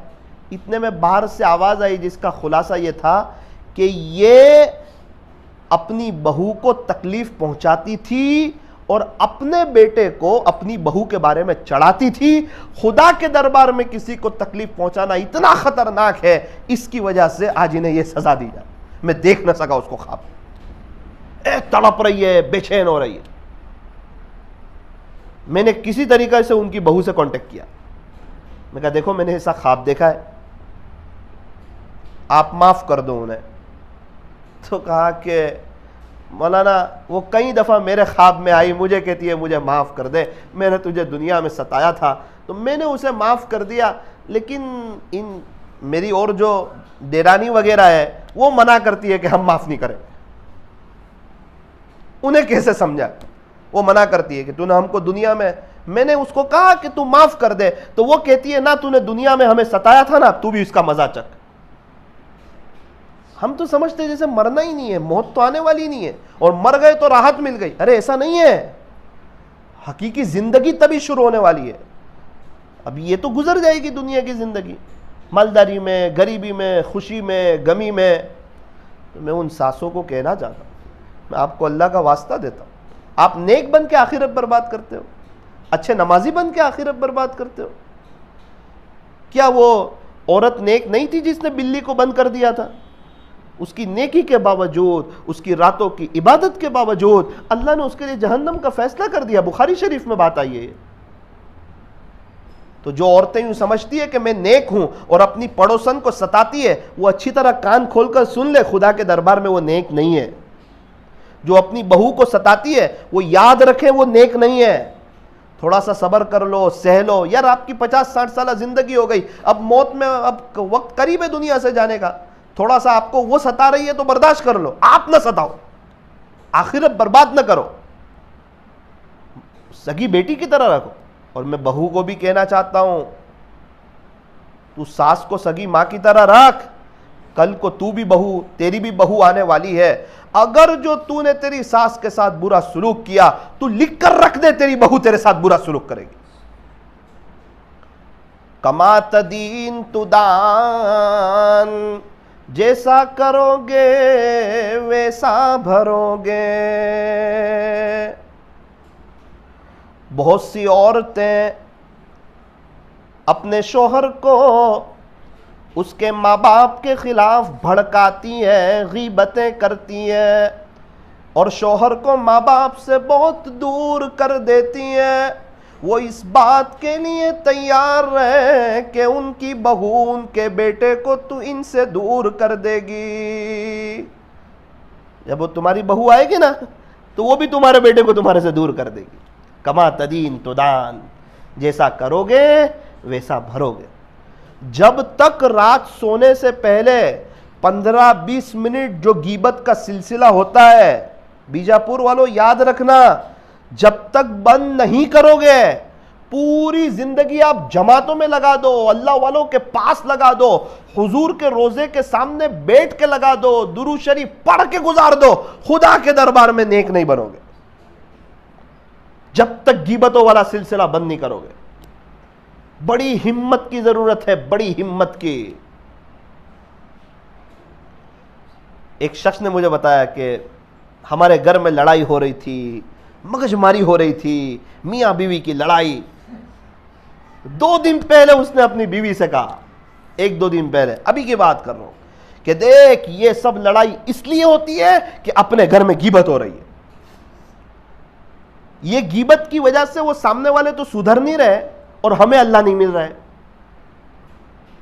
میں ایک آدمی کی غیبت کر رہا ہوں, اس سے وہ تو ولی بنے گا نہیں اور مجھے اللہ ملے گا نہیں, خلاص ہو گئی بات. ہوگا کیا, میں اپنی نیکیاں اس کو دوں گا اور اس کے گناہ لوں گا, تو وہ تھوڑا سا اور نیک بن جائے گا, میں تھوڑا سا اور گنہگار بن جاؤں گا. اتنی خطرناک چیز ہے غیبت. میرے عزیزو, میں سمجھ سکتا ہوں کہ ہمارے معاشرے میں تھوڑی سی ہمت کی چیز ہے. اگر یہ سمجھ آ گئی نا تو ابھی بیٹھنا بہت وصول ہو جائے گا. آپ دعا دو گے مجھے 1 ہفتے میں ہی کہ مولانا آپ مزہ آ رہی ہے گھر میں, دوبارہ بہار آئے گی, رحمتیں آئے گی. ایک نیک گھر میں شادی ہوئی ہمارے یہاں, 4تھا دن تھا, ساس نے خسر سے کہا, اپنے شوہر سے کہا, یار آج بہو نے ایسا کیا. خسر نے روک دیا, شوہر نے روک دیا. تو کہتی ہے کہ اپنے گھر میں دینداری والا ماحول ہے. بولے ہاں وہ تو ہے ہی نا, تعلیم ہوتی ہے, اللہ کے راستے میں وقت لگتا ہے, ہم یہ کرتے ہیں وہ کرتے ہیں. تو کہا نیک لوگ غیبت نہیں کرتے. یہ ہماری بیٹی ہے, آج کے بعد سے اس کا کوئی برائی کا تذکرہ میرے سامنے کبھی بھی مت کرنا. کوئی اچھائی بیان کرنی ہو تو کرنا, برا ہی مت کرنا. گھر سے لڑائی جھگڑے کا سلسلہ ہی بنو گے. اس کو کہتے ہیں نیک گرانا. ہم تو سمجھتے قرآن بھی پڑھ رہے ہیں, اچھا ایسا کیا بہو نے تیرے ساتھ, ایسا کیا, رک بیٹے کو کہتا ہوں, ہاں چالو لڑائی. اب اس کی نفرت آئے گی, اور اگر کسی کی انسان کی نفرت دل میں آ گئی اللہ نہیں ملے گا. مت رکھ کسی کی نفرت اپنے دل میں اے انسان. جس دل میں نفرت ہوتی ہے اس دل میں خدا نہیں بستا ہے. جس دل میں نفرت ہوتی ہے اس دل میں خدا نہیں بستا ہے. اللہ تبارک و تعالی ہمیں صحیح سمجھ عطا فرمائے, اور اللہ تعالی ہمیں غیبت سے بچنے کی توفیق عطا فرمائے. تو کون کون یہ نیت کرتا ہے کہ آج گھر میں جا کر اس کا مشورہ کریں گے کہ آج سے ہمارے گھر سے غیبت کا سلسلہ بند, چاہے جتنی بھی پریشانی ہو جائے, جتنی بھی دقت ہو جائے. دیکھو گناہ کے راستے میں دکھ ہی دکھ ہے, گناہ کے راستے میں دکھ ہی دکھ ہے, نیکی کے راستے میں سکھ ہی سکھ ہے. کوئی تو میرے ساتھ بات ہی مت کرنے پڑوسن کی, امی ابا کی کوئی برائی سے تذکرہ ہی مت کر. تو بھابھی نے کیا کیا, دیرانی نے کیا کیا, جیٹھانی نے کیا کیا, تو 5 سال سے بات کر رہی ہے, اس سے دیرانی جو ہے وہ سدھری تو نہیں, تو اب تیری بات کرنے سے سدھر جائے گی. تو وہ تو اپنی نیکیاں لے رہی ہے, اپنے اس کے گناہ لے رہے ہیں. کبھی کبھار تو عجیب حال ہوتا ہے گھروں کا. ایک ماں باپ ہے, 3 بھائی ہیں, ایک ہی گھر میں رہتے ہیں, اور چاروں اللہ کی نظر سے گرے ہوئے ہوتے ہیں. اس گھر میں بھی رات کو غیبت ہوتی ہے, یہ تینوں کے گھر میں بھی غیبت ہوتی ہے. غیبت کا حال بڑا خطرناک ہے. ہم سمجھتے ہیں کہ ہم بہو بیٹے کی غیبت سن رہے ہیں اپنی بیوی سے, وہ بہو بیٹے بھی غیبت کر رہے ہوتے ہیں ہماری. دونوں گھروں میں غیبت, اور غیبت کی وجہ سے سارا جو آج گھر کا ماحول بگڑا ہوا ہے نا, وہ غیبت کی وجہ سے. آپ 2 دن تعلیم نہ کرو نا, پوچھنی ہوگی خدا کے دربار میں, لیکن پورا قرآن پڑھو اور غیبت کرو تو پوچھو گی غیبت کیوں کی تھی. تو تعلیم نہ کریں, وہ تعلیم اس لیے کروائی جاتی ہے کہ ہم غیبت سے بچ جائیں, گناہوں سے بچ جائیں, بے دینی کے سوراخ بند ہو جائے. تعلیم ضرور کرنی چاہیے اپنے گھر میں. جب تعلیم ہوگی فضائل اعمال کی, دینی کتاب کی, اللہ کی رحمت آئے گی, فرشتے آئیں گے, رحمتوں کو لے کر آئیں گے, وہ گھر اللہ کی رحمتوں میں ڈھپے گا, اس گھر سے بے دینی ختم ہوگی, بے دینی کے سوراخ بند ہوں گے, اور اس گھر میں انشاءاللہ دینداری آئے گی, نیک ماحول تیار ہوگا, اور وہاں کے بچے مکتب میں جانے والے بنیں گے. ایک وقت آئے گا ان کے بچے حافظ عالم بننے والے بنیں گے. تعلیم کوئی معمولی چیز نہیں ہے, بڑی اہم چیز ہے. اللہ تعالی ہمیں صحیح سمجھ عطا فرمائے. کبھی کبھار کوئی انسان ایسا کام کر لیتا ہے اللہ کے دربار میں پسند آ جاتا ہے. مدینہ منورہ میں ذرا دھیان سے سننا, ایک بادشاہ تھا, اس نے بڑی عالیشان مسجد بنوائی, کروڑوں کے آس پاس خرچ کر دیا. مسجد بنی تو بادشاہ کا نام لکھ دیا گیا کہ یہ مسجد فلاں بادشاہ نے بنوائی ہے. اوپننگ بھی ہو گئی, افتتاح بھی ہو گئی, شاندار مسجد بھی بن گئی, لوگ نمازیں بھی پڑھنے لگے. پورے مدینہ منورہ میں اس بات کا ایک شور ہو گیا, چرچا ہو گیا. ہمارے بادشاہ سلامت نے بڑی عالی شان مسجد بنائی, بڑی تاریخی مسجد بنائی, بڑی یادگار مسجد بنائی, بڑی پر رونق مسجد بنائی, بڑی بہاروں والی مسجد بنائی. تذکرہ ہو گیا. بادشاہ سلامت رات کو سوئے, خواب دیکھا, تو دیکھا کہ بادشاہ کا نام جو لکھا ہوا تھا نا, اس کو کوئی مٹا رہا ہے, اور وہاں ایک بڑی عمر کی عورت رہتی ہے وہیں قریب میں, اس کا نام کوئی لکھ رہا ہے. سمجھ گئے کہ فرشتے ہیں جو میرا نام مٹا رہے ہیں اور کسی مستورات کا نام لکھ دیا. ان کو بڑا تعجب ہوا، مسجد میں نے بنائی، نام کسی مستورات کا آ گیا، فوجیوں کو بلایا، حفاظتی دستے کو بلایا، دیکھو کس کا نام لکھا ہوا ہے۔ انہوں نے کہا بادشاہ سلامت آپ کا نام ہے، دیکھ کر آئے ہم۔ چلو ٹھیک ہوگا، رات سویا پھر وہی خواب، واپس بھیجا فوجیوں کو، جاؤ دیکھو ہمارا نام کسی نے مٹا دیا ہے، کسی مستورات کا نام ہے۔ جا کے کہا بادشاہ سلامت آپ کی غلطی ہو رہی ہے، آپ کا ہی نام ہے، میں ایک جھوٹ بولوں گا سپہ سالار، یہ سب اتنا بڑا مجمع تو جھوٹ نہیں بولے گا نا، بھئی کس کا نام ہے؟ تو کہا بادشاہ کا نام۔ اچھا، تیسرے دن پھر خواب دیکھا، پھر یہی دیکھا، بادشاہ کا نام مٹا رہے ہیں اور اس بڑھیا کا نام لکھ رہے ہیں۔ وہ مسجد بادشاہ نے بنوائی اور آگے نام بڑھیا کا۔ اس نے پھر حفاظتی دستے کو بلایا، اس نے کہا آج ایک بار اور دیکھ کر آؤ، میرا جی نہیں دھراتا، مجھے کیوں بار بار خواب آ رہا ہے۔ وہ تیسری مرتبہ دیکھ کر آئے اور کہا بادشاہ سلامت اگر آپ کو یقین نہ ہو تو اب کی بار آپ بھی ہمارے ساتھ چلو، آپ خود ہی دیکھ لو۔ کہا چلو کوئی بات نہیں، آپ نے کہہ دیا پکی بات۔ چوتھے دن پھر خواب دیکھا، یہی سیم خواب۔ کہا چلو میں بھی چلتا ہوں آپ لوگوں کے ساتھ۔ گئے، مسجد دیکھی، نام دیکھا، سب دیکھ لیا۔ دل میں بات آئی کہ 4 دن تک ایک خواب آیا ہے، کہیں ایسا تو نہیں کہ سب ثواب یہ بڑھیا لے گئی ہو، ایک بھی روپیہ تو میں نے کسی سے لیا نہیں، ہوا کیا یہ؟ اب خواب میں اس کو بتاتے تھے کیا نام لکھا ہوا ہے۔ اس نے پوچھا وہاں علاقے والوں سے اس نام کی کوئی عورت رہتی ہے یہاں؟ بولے ہاں وہ تو بازو کی گلی میں ہی رہتی ہے، اس کا تو چھوٹی سی جھوپڑی ہے، شاید بیوہ عورت تھی، وہ تو بیوہ عورت ہے۔ اس کا کیا لگا مسجد میں؟ ارے اس کا کیا لگے گا، اس کے پاس ہی کچھ نہیں ہے، مشکل سے اس کو کھانا ملتا ہوگا، اس کا کیا لگے گا۔ تو گئے اس بڑھیا کے پاس، سلام کیا اور کہا کہ بڑی اماں آپ کو معلوم ہے کہ علاقے میں کوئی مسجد بنی ہے؟ کہا ہاں، اللہ جزائے خیر دے ہمارے بادشاہ سلامت کو، اس کو نہیں پتہ یہی بادشاہ ہے، بڑی عالی شان، بڑی تاریخی، بڑی یادگار مسجد بنوائی ہے، بڑی شاندار مسجد بنوائی ہے، اللہ اس کو جزائے خیر دے۔ اماں جی اس میں آپ کا کیا حصہ لگا ہے؟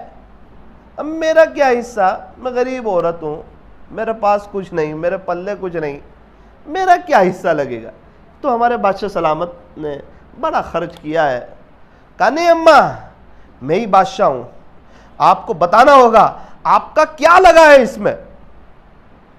رونے جیسی ہو گئی، کہنے لگی کہ میرا کچھ لگا تو نہیں ہے، میرے پاس کچھ تھا نہیں جو میں لگاتی اللہ کے نام پر، البتہ اتنا ہے کہ جس کھچروں پر اس کا سامان جاتا تھا، اینٹ وغیرہ جاتی تھی، تو میں بڑی محبت سے ان کو پانی پلا دیا کرتی تھی کہ میں کچھ نہیں کر سکتی، کم سے کم اللہ کا گھر بننے جا رہا ہے، یہ کھچروں کو پانی پلا دوں۔ تو بادشاہ سلامت نے کہا کہ دیکھو یہ تمہارا اخلاص کے ساتھ کیا ہوا عمل خدا کے دربار میں اتنا پسند آیا، ایسا لگتا ہے کہ میرے سے زیادہ ثواب آپ کو ملے۔ ایک نے کروڑوں کی مسجد بنائی، کوئی نہیں جانتا ہے اللہ کے سوا، اور وہ خچروں کو پانی پلا رہی۔ میری دینی ماؤں بہنوں ایسا کچھ کر جاؤ کہ خدا کے دربار میں پسند آ جائے، آخرت بنا کر کے چلے جاؤ، غریبی میں ہو تو اس میں خوش رہو، درمیانی چال میں ہو تو اس میں خوش رہو، مالداری میں ہو تو اس میں خوش رہو، دنیا کی زندگی گزر جائے گی، ٹینشن لے کے کوئی مطلب نہیں، ٹینشن سے بیماریاں آتی ہیں، مسئلے حل نہیں ہوتے، شوگر، پریشر عام طور پر ٹینشن کی وجہ سے انسان کو لگ جاتا ہے۔ تو کیا مطلب ٹینشن لے کے؟ فکر لینے کی، ٹینشن نہیں لینے کا۔ جس کو پتا ہو کہ اللہ تعالیٰ بہت غور سے سنتے ہیں، وہ اپنی کہانیاں، اپنے قصے، اپنی داستانیں کسی اور کو نہیں سنایا کرتے، اللہ ہی کو سنایا کرتے ہیں۔ میری دینی ماؤں بہنوں آپ کو کیا تکلیف ہے؟ آپ کے شوہر کی وجہ سے، آپ کی ساس کی وجہ سے، آپ کی ڈیرانی کی وجہ سے، کوئی قرضہ ہو گیا ہے آپ پر، آپ کا گھر چھوٹا ہے، آپ کو بڑا مکان چاہیے، آپ کے شوہر کا کوئی اچھا بزنس آپ چاہتی ہو، آپ کیا چاہتی ہو؟ آپ کے پاس تو مصلی ہے، 2 رکعت پڑھ کے کہہ دو اللہ کو پابندی سے، اللہ آپ کے مسئلے کو حل کرے گا۔ اللہ سے لینے والی بنو، اللہ کو کہنے والی بنو.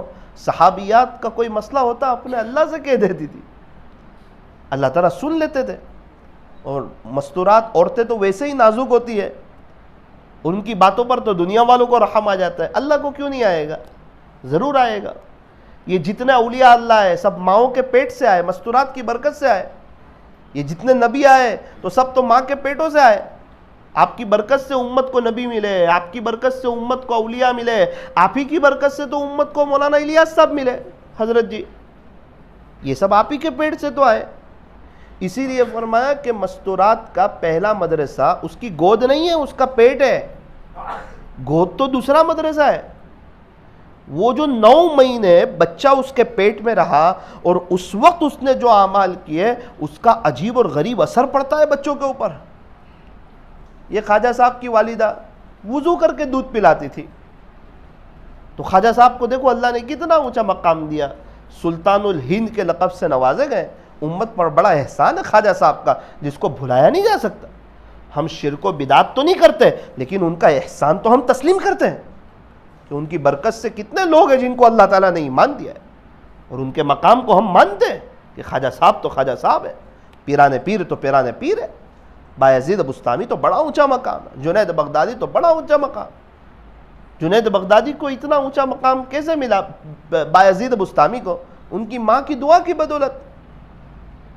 پانی منگوایا, وہ پانی لے کر کھڑے رہے, ماں کی آنکھ لگ گئی, آنکھ کھلی تو دیکھا بایزید ویسے ہی کھڑا ہے, تو ہونٹ ہلے اور دعائیہ جملے زبان سے نکلے اور دعا دے دی. بایزید بستامی خود فرماتے ہیں میری ماں کی اس دعا کی بدولت اللہ نے میرے لیے ولایت کے دروازے کھولے, اسی کی برکت سے میں ولی بنا.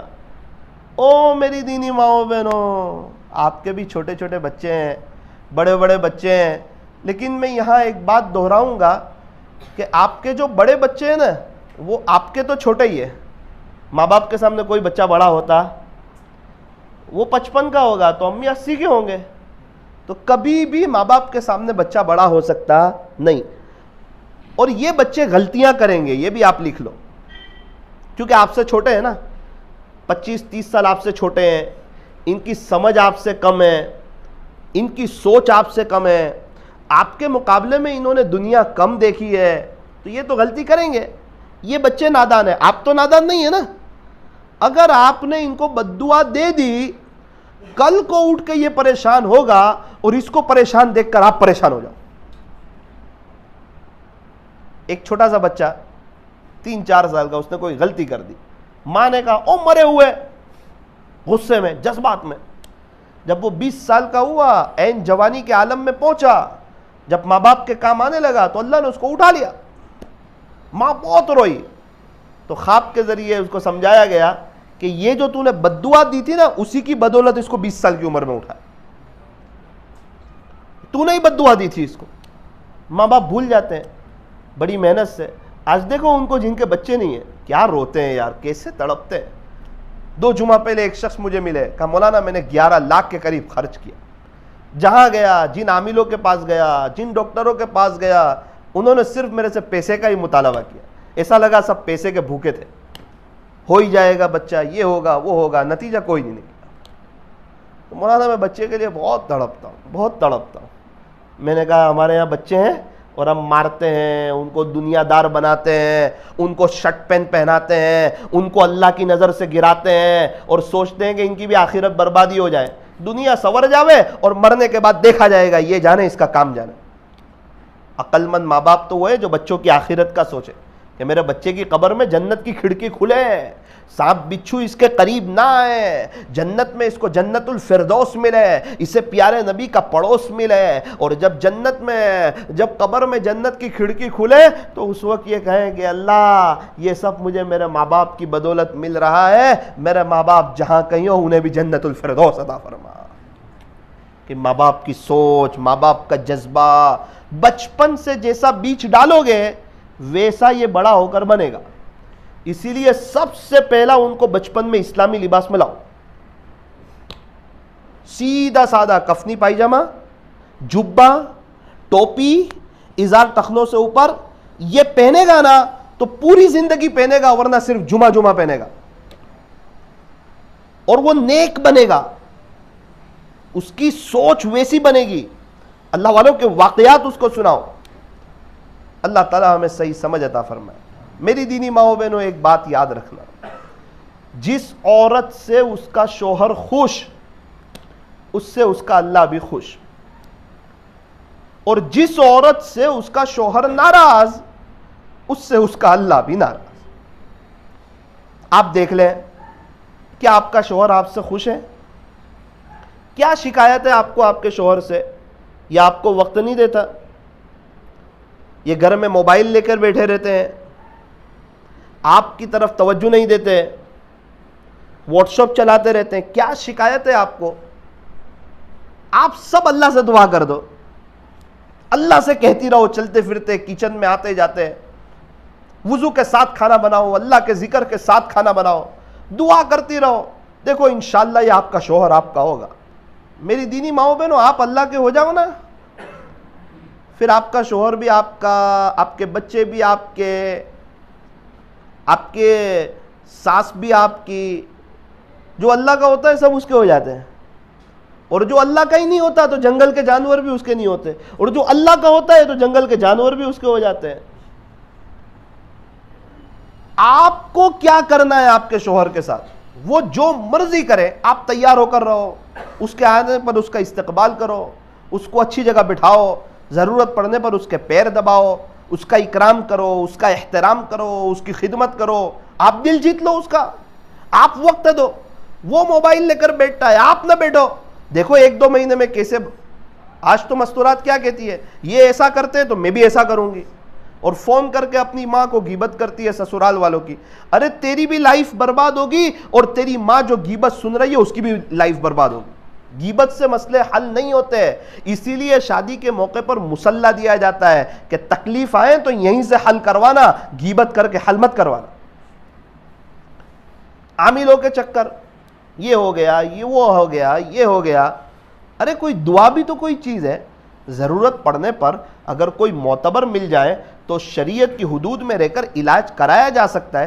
لیکن ایک بار علاج کروایا, اللہ نے شفا دے دی, اب سر دکھتا ہے تو بھی عامل یاد آتا ہے, اب بھول گئے اللہ کو, اب دھیان آ گیا عامل کی طرف. ارے وہ میں نے دیکھا, اکثر عامل لوگوں کو میں نے ہاسپٹل میں دیکھا, ان کے بچوں کو لے کر ہاسپٹل میں ہوتے. میں ان کو پوچھتا بھی ہوں اس کا علاج کر دو نا, بولے وہ تو باہر والے کا ہی کرتے, اس کا کیا کریں گے. اکثر بھی یہاں بھاگتے ہیں وہاں بھاگتے, بہت پریشانی ہوتی ہے ان کے بچوں کو خدا کے دربار میں. اور کیا جواب ملتا ہے عاملوں کے پاس؟ آپ کے رشتہ دار میں سے ہی کوئی ہے جس نے آپ پر کیا ہے. او بھائی رشتہ دار میں سے ہی کرے گا نا, باہر والا کون کرے گا؟ میرے اوپر انگلینڈ والا کیوں کچھ کرے گا, وہ تو مجھے جانتا ہی نہیں ہے, مجھے تو میرے رشتہ دار ہی جانتے. کہتا بھی ہے سب کو, دیکھو نا ہمارے رشتہ دار میں سے ہی کیا. ارے وہی باہر والا کیوں کرے گا, وہ تو تجھے جانتا ہی نہیں ہے, اس سے تو تجھے لینا دینا ہی نہیں. بھائی گدگ میرا جانا نہیں ہوا, گدگ ایکسپریس میں آیا اس لیے یاد آیا, گدگ میرا جانا نہیں ہوا, میں نے دیکھا نہیں گدگ, وہ مجھے جانتے نہیں, تو میرے اوپر کیوں وہ کچھ کریں گے؟ تو اس میں کون سی بڑی بات ہے؟ اس نے کر دیا, اس نے کر دیا. ارے بھائی اللہ سے تعلق جوڑو. ہمارے استاذ کہتے تھے جنات کے بھی بیوی بچے ہیں, تو اتنا خوبصورت تھا کہ تیرے پیچھے ہی لگ گیا, وہ اس کی بھی فیملی ہے, اس کو کمانا کھانا گھر کی ضروریات پورے کرنا, ویسے بھی اس کے بچے زیادہ ہوتے ہیں, بیچارہ وہ بھی مشغول ہوتا ہے, تو وہ اتنا بیچارہ فری تھا کہ تیرے پیچھے ہی لگ گیا. ارے اگر اثرات ہو بھی گئے تو کیا ہوگا, انتقال کے ساتھ ختم. شوگر پریشر ہارٹ کی تکلیف بیماریاں انتقال کے ساتھ ختم, یہ سب یہیں رہ جانے والی ہے. آخرت تو آخرت کی زندگی. اس لیے فضول عاملوں کے چکر میں نہ پڑو.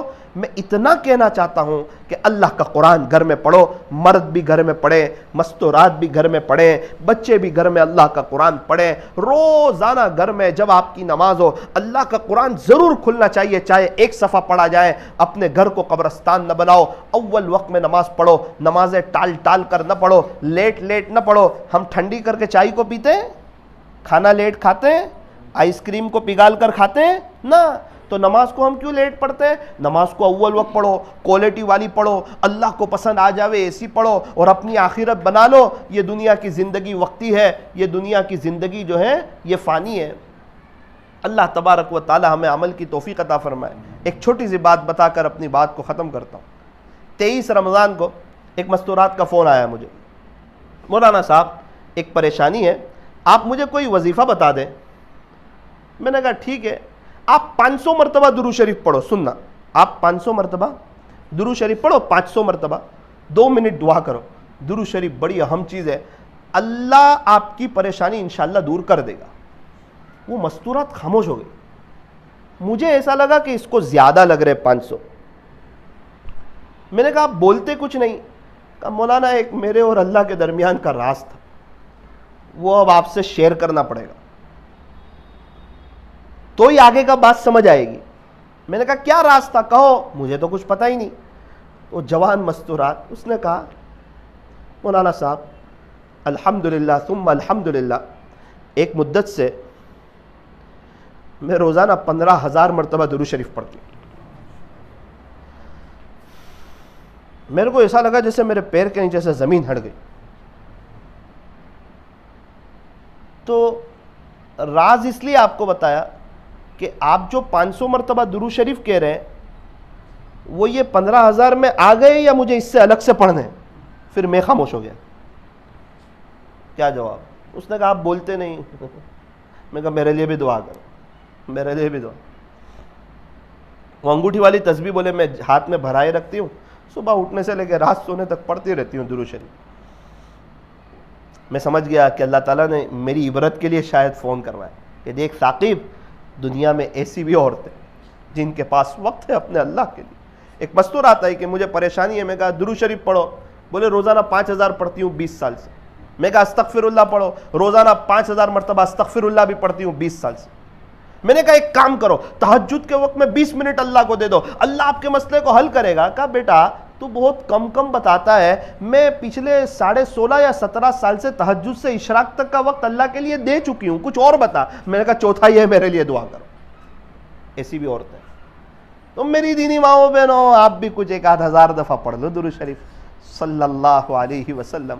جو 1,000 مرتبہ درود شریف پڑھتا ہے اللہ تعالیٰ اس کو 40,000 انعام عطا فرماتے ہیں، 10,000 رحمتیں، 10,000 درجے بلند، 10,000 نیکیاں، 10,000 گناہ معاف۔ اور اگر آپ کے پاس وقت ہو تو مستورات کے لیے حضرت پیر ذوالفقار صاحب کے بیانات یوٹیوب پر ہوتے ہیں اور بڑے مفید ہوتے ہیں، اور بڑے زبردست اولاد کی تربیت پر، شوہر کے ساتھ کیسے رہنا، اور ان کے آپ کے جو بڑے زبردست بیانات وہ سنیں گے نا تو انشاءاللہ تربیت ہوگی۔ اللہ کے راستے میں آپ خود بھی وقت لگاؤ، پابندی کے ساتھ لگاؤ، اپنے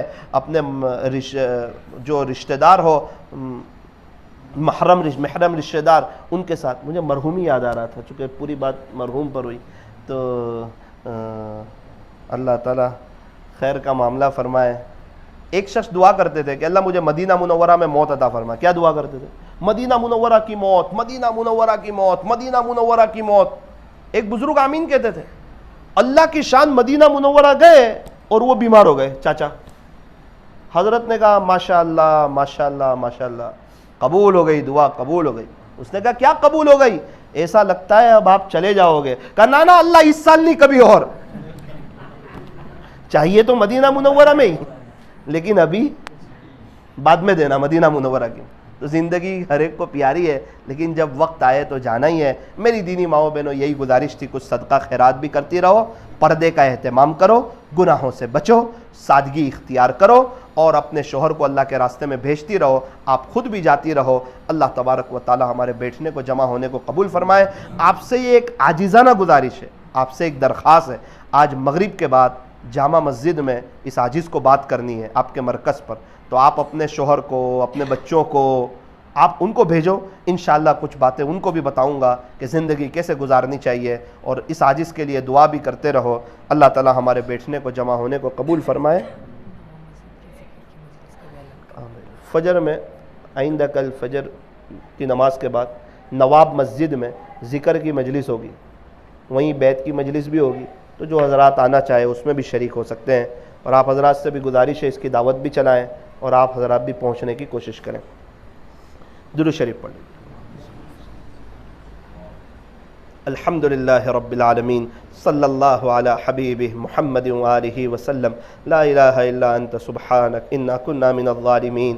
پیارے اللہ، رحیم مولا، کریم آقا، اللہ ہمارے گناہوں کو معاف فرما، ہماری خطاؤں سے درگزر فرما، ہماری سیئات کو حسنات سے مبدل فرما۔ باری تعالیٰ ہم نیک بننا چاہتے ہیں، ہمیں عافیت سے 100% نیک بنا دے۔ ہم متقی بننا چاہتے ہیں، عافیت سے ہمیں 100% متقی بنا دے۔ ہم شریعت اور سنت پہ چلنا چاہتے ہیں، اللہ شریعت اور سنت پہ چلنے کی توفیق عطا فرما۔ اے اللہ، جو بھی ملے دیکھیں اس کے گھر میں پریشانی ہے، بے چینی ہے، حالات ہے، تکلیف ہے۔ اللہ جی، بہت سی پریشانی تو وہ ہوتی ہے جو نہ کہہ سکتے ہیں نہ سہ سکتے ہیں۔ کچھ تکلیفیں ایسی ہوتی ہے انسان اندر ہی اندر کڑتا رہتا ہے، لیکن اللہ اس کی وجہ ہم خود ہے۔ ہمارے گھر میں غیبتیں ہو رہی ہوتی ہے، ہمارے گھر میں جھوٹ بولا جا رہا ہوتا ہے، کتنے گھروں میں غلط پیسہ ہوتا ہے۔ باری تعالیٰ، آج یہ مجمع نے ایک بڑا ارادہ کیا ہے کہ گھر سے غیبت کا خاتمہ کریں گے اللہ، لیکن شیطان بھی ساتھ لگا ہوا ہے، نفس بھی ساتھ ہے۔ یہ پتہ ہے آپ کی مدد کے بغیر یہ نہیں ہو سکتا، آپ کی چاہت کے بغیر یہ نہیں ہو سکتا۔ اللہ آپ سے مدد چاہتے ہیں، رب آپ سے مدد چاہتے ہیں، مدد کر دے اللہ، ہمت دے دے اے اللہ، بچا لے گناہوں سے ہمارے گھروں میں اللہ، عاملوں سے ہماری جان چھڑا دے، ڈاکٹروں سے ہماری جان چھڑا دے، کورٹ سے ہماری جان چھڑا دے، ہمیں گھر میں چین، سکون، اطمینان اور امن و امان عطا فرما۔ میاں بیوی میں آپس میں محبتیں عطا فرما۔ انتقال کے بعد دونوں ایک دوسرے کی بڑی خوبیاں بیان کرتے ہیں، جب تک ساتھ ہوتے ہیں برائیاں بیان کرتے ہیں۔ اے اللہ، ہمیں خوبیاں دیکھنے کی توفیق عطا فرما۔ اے اللہ، آخری گزارش یہ ہے، گھروں سے غیبت کا خاتمہ فرما، گھروں سے غیبت کا خاتمہ فرما۔ کیا دیندار، کیا بے دین، جس گھر میں دیکھو غیبت کا سلسلہ ہے، اسی وجہ سے ولایت کا نور نہیں مل رہا ہے۔ یہی تو وہ گناہ ہے جو ہمیں آپ کے قریب ہونے نہیں دیتا۔ سارے معمولات کے باوجود، سارے وقت لگانے کے باوجود اللہ بچا لے گناہوں سے۔ مستورات بڑی آئی ہے، دور دراز سے آئی ہے، آپ کو لینے کے لیے آئی ہے، آپ کو ڈھونڈتی ڈھونڈتی آ گئی ہے، آپ کو تلاش کرتی کرتی آ گئی ہے۔ اے اللہ، ہر ایک کی بگڑی بنا دے، ہر ایک کے بچوں کے نصیب بہتر فرما دے، ہر ایک کو وسیع مکان عطا فرما دے، ان کی پریشانیوں کو دور فرما دے، انہیں بھی درود شریف استغفار کی توفیق عطا فرما دے۔ اے اللہ، ہمارے بیٹھنے کو، جمع ہونے کو قبول فرما، جو مانگا وہ بھی عطا فرما، جو مانگنے سے رہ گیا وہ بھی عطا فرما۔ اللہ، آج کے دن یہ عاجز اور ہم لوگ بیجاپور میں ہے، آج کے دن کو انقلابی دن بنا دے، سب کو رجوع اللہ مل جائے، انابت اللہ مل جائے، اور یہ نیک لوگوں کی برکت سے اس سیاہکار کو بھی کچھ آپ کا تعلق نصیب ہو جائے۔ اللہ ایسے فیصلے فرما دے۔ صلی اللہ تعالی علی خیر خلقہ محمد وآلہ واصحابہ اجمعین برحمتک یا ارحم الراحمین۔